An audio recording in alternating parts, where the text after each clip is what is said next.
এক বিধ্বস্ত পথে অতিষ্ঠ কৰিছে জোনাৰ এখন বৃহৎ অঞ্চলৰ গয়া ৰাইজক। যান্ত্ৰিকতাৰ যুগতো আদিম যুগৰ দৰে অব্যাহত ৰাখিছে যাতায়াত।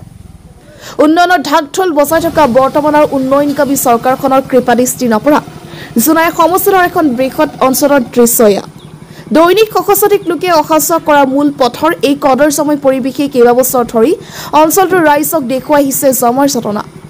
জোনাই চিলেগাঁও পঞ্চায়তৰ অন্তৰ্গত বেৰাচাপৰি অঞ্চলৰ টাৰি মাছগাঁও টাৰি কছাৰীকে ধৰি কেইবাখনো গাঁৱৰ গয়া ৰাইজে পুখুৰী সদৃশ পথটোৰ বোকা পানী গছকি এই বিধ্বস্ত পথেৰে যাতায়াত অব্যাহত ৰাখিছে এশএবুৰি সমস্যালৈ। অকল ইমানেই নহয়, অঞ্চলটোৰ কেইবাখনো গাঁৱৰ ছাত্ৰ ছাত্ৰী ৰোগী বেপাৰ বাণিজ্য আদিৰ ক্ষেত্ৰতো এই বিধ্বস্ত পথেৰে এক দুৰ্ভিক্ষৰ জীৱনত লৈ অতিবাহিত কৰিছে যাতায়াত। বিগত সময়ছোৱাত অঞ্চলটোৰ ৰাইজে কেইবাবাৰো পঞ্চায়ত প্ৰতিনিধিৰ লগতে স্থানীয় বিধায়ক তথা বিভাগীয় কৰ্তৃপক্ষক পথছোৱা নিৰ্মাণৰ বাবে আবেদন নিবেদন কৰি আহিছে যদিও আজি পৰ্যন্ত কোনো ধৰণৰ সুফল নোপোৱাৰ গুৰুতৰ অভিযোগ উত্থাপন কৰিছে।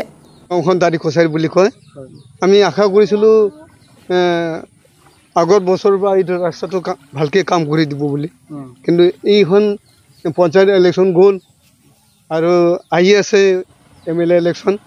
এইখিনিত মানে পৰে দিব বুলি সিহঁতৰ কথাটো দিছে আৰু মিটিঙত। কোনখন পঞ্চায়তৰ অন্তৰ্গত এই ৰাস্তাটো?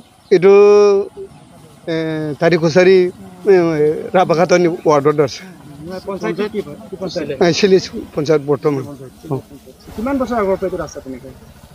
আজি 5 বছৰ আগৰ পৰাই এনেকুৱাই আছে।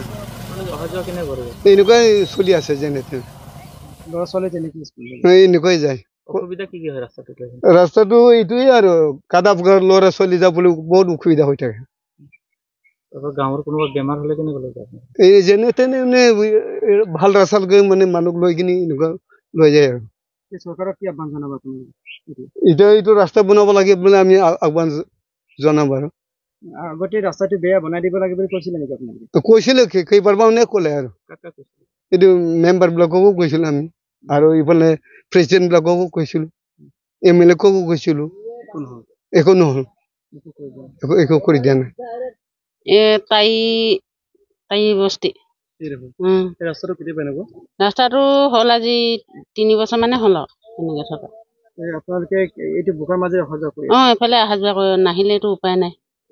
কিমান ঘৰ আছে ইয়াত আপোনালোকৰ? ইয়াত কিমান ঘৰ মানে কিমান আছে জানো। ৰোগী চোগী হ'লে আপোনালোকে কেনেকৈ অনা নিয়া কৰে? ৰোগী যদি বেমাৰী হ'লে এনেকৈ আৰু কষ্ট মষ্টকে এনেকৈ আনো আৰু মেডিকেল এনেকৈ লৈ যাবলগীয়া হয়। এম্বুলেঞ্চ নোসোমাই গাঁৱলৈ? এম্বুলেঞ্চ নোসোমাই। ল'ৰা ছোৱালী স্কুললৈ কেনেকৈ? ল'ৰা ছোৱালী তেনেকৈ যায় আৰু বোকা পানী হ'লেও যাবই লাগিব। এনেকুৱা দীঘলটো কেই কিলোমিটাৰ হ'ব জানো? মানে ভালেখিনি দীঘল? বহুতখনে দীঘল হয়। এই মাথাউৰিলৈকে। আপোনালোকৰ ৰাস্তাটো বনাই দিম বুলি কোনো কোৱা নাই? কোৱা নাই দেখোন এতিয়ালৈকে। আপোনালোকে অভিযোগ কৰিছিলে নেকি? আপত্তি কৰিছিলে নেকি? আপত্তি মানে মাজতে এবাৰ কৰিছিলোঁ। কাক কৰিছিলে? মই নাজানো নহয় ভালকে। কৈছিলোঁ এনেকৈ ৰাস্তাটো বনাই দিব লাগে, ইমান অহা যোৱা অসুবিধা হয়, গাড়ী মটৰ কাৰণে অসুবিধা হয় বুলি কৈছিলোঁ আৰু। এতিয়া হ'ব।